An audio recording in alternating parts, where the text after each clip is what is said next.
इचलकरंजी शहरामध्ये रेल्वे तिकिटांचा काळाबाजार होत असल्याची माहिती रेल्वे पोलिसांना मिळाली होती।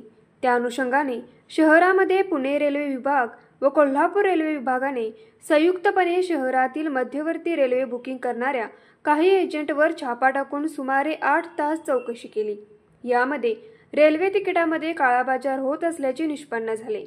तर यातील एकाला रेल्वे पोलिसांनी चौकशीसाठी ताब्यात घेतले आहे।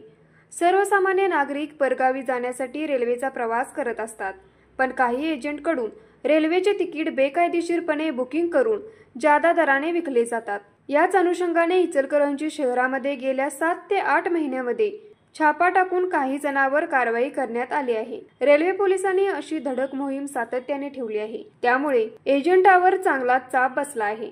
इचलकरंजी शहरातील काही रेल्वे तिकीट बुकिंग करणाऱ्या एजंटवर छापा टाकून एकाला ताब्यात घेतला आहे। त्यामुळे इचलकरंजी शहरामध्ये बेकायदेशीरपणे रेल्वे तिकीट विक्री करणाऱ्यांमध्ये खळबळ माजली आहे। न्यूज मराठी 24 साठी विनोद शिंगे, कुंभोज।